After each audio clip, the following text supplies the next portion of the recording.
দেশ থেকে পাচার হওয়া টাকা ফিরিয়ে আনতে অন্তর্বর্তী সরকার আগামী সপ্তাহে নতুন একটি আইন পাশ করবে বলে জানিয়েছেন প্রধান উপদেষ্টার প্রেস সচিব শফিকুল আলম।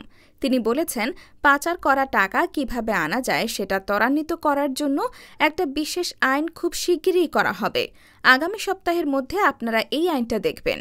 সোমবার রাজধানীর ফরেন সার্ভিস একাডেমিতে এক ব্রিফিংয়ে তিনি এ তথ্য জানান।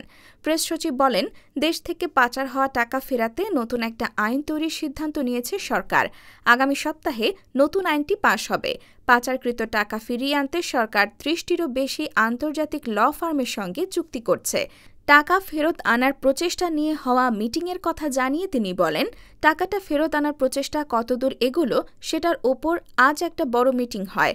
মিটিংয়ের নেতৃত্ব দিয়েছেন স্বয়ং প্রধান উপদেষ্টা। এছাড়া যুক্তরাষ্ট্র, যুক্তরাজ্য, হংকং, কেমান দ্বীপপুঞ্জে হাসিনা ও তার পরিবারের লোকজনদের সম্পদ পাওয়া গেছে বলেও জানিয়েছেন প্রেস সেক্রেটারি।